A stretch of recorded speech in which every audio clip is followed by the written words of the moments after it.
కింద కూర్చుంటున్నారా? అది తప్పు. గుంత గుంత తోగి గుంతలు కూర్చోబెట్టండి. పిల్లలకి ఇట్లా కంఫర్టబుల్గా ఉంటారు, అక్కడిక్కడ ఉరకరు.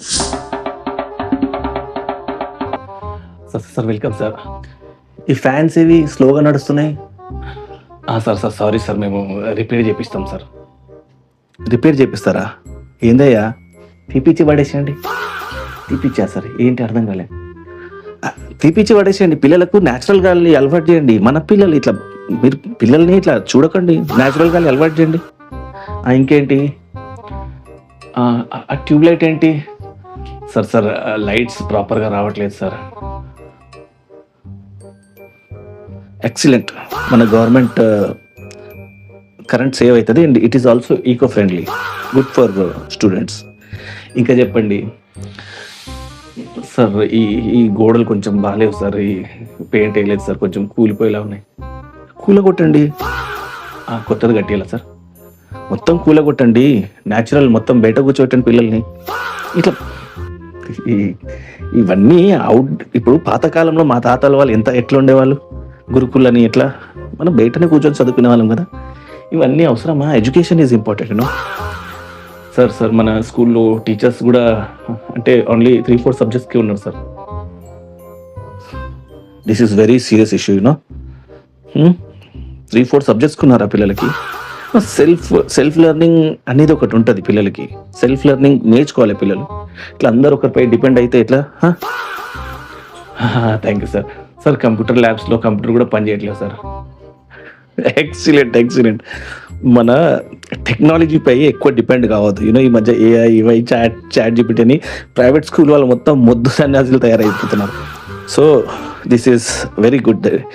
ఇంకా చెప్పండి ఏంటి అంటే సార్, మన ఫుడ్ కొంచెం ఎగ్స్ ఈ మధ్య ఇస్తలేము సార్ పిల్లలకి, అండ్ కర్రీలో కూడా కొంచెం వాటర్ కలుస్తున్నాయి. ఫుడ్ కాడ ఏ కాంప్రమైజ్ లేదు. అసలు ఎగ్స్ తీసేయండి. మనము మన కంట్రీ ఏంది, మన శాకాహారుల కంట్రీ, వీఆర్ వెజిటేరియన్స్. కల్చర్ అనేది ఏం తెలియదా మీకు? ఎగ్స్ తీసేయండి. ఇంకేంటి వాటర్, ఆ కర్రీ ఉండొద్దు, అందులో నీళ్ళు మొత్తం నీళ్ళతో చేయండి.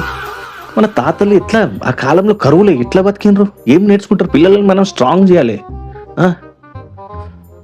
Okay sir, thank you sir.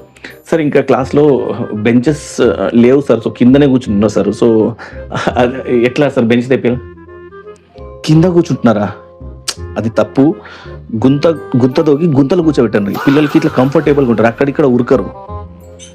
Sir ఏం సార్ ఇట్లా అంటే పిల్లలు గుంత తోగి కూర్చుంటే గుంతలు ఎట్లా సార్? మరి మీరు ఇప్పుడు మట్టి కూడా వేసేయమంటారు సార్ పైన?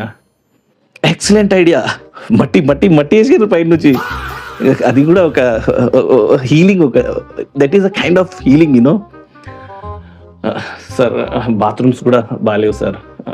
అంటే బాత్రూమ్స్ ఉన్నాయా వీళ్ళకు? మా తాతల కాలంలో ఎట్లా చెట్ల కింద కూర్చొని ఇట్లా మంచిగా ఎరుకుంటా కూర్చుంటే పాములు వస్తే దాంతో కూడా ఆడుకుంటా ఎరిగే వాళ్ళు మా వాళ్ళు. This is natural you know. Sir at least లేడీస్కైనా, మా అమ్మమ్మ కూడా బయటనే ఇవన్నీ పిచ్చి మాటలు మాట్లాడతారు ఏదియా. సార్ ఇట్లా బిల్డింగ్ కండిషన్ కూడా బాగాలేదు సార్, ఎప్పుడు కూలిపోతుందో తెలియదు సార్. బాంబు పెట్టి లేపేసేయండి. అసలు ఏది బిల్డింగ్ అవసరం, మొత్తం ఓపెన్గా ఉండాలి. మనం గురుకులం రన్ చేయాలి. అవునా సార్? సార్ మీ అబ్బాయి ఇట్లా డిగ్రీ చేస్తున్నాగా, ఎక్కడ చదువుతుంది సార్? ఈ రిజర్వేషన్స్ వల్ల మా వాడికి ఇట్లా సీట్ పోయింది. మా ఫ్రెండ్ ఉన్నాడు, వాడు ఎస్సీ, కానీ వాళ్ళ దగ్గర BMW చాలా రిచ్. దానివల్ల మా ఓన్ సీట్ పోతే 5-6 లక్షలు పెట్టి డొనేషన్స్ ఇచ్చి చాలా పెద్ద కాలేజ్లో పంపించేసిన. కానీ సార్ మీ ఓన్ మార్క్స్ వానికంటే తక్కువ వచ్చినాయి కదా సార్? మరి డబ్బులు కట్టలే. What about merit sir?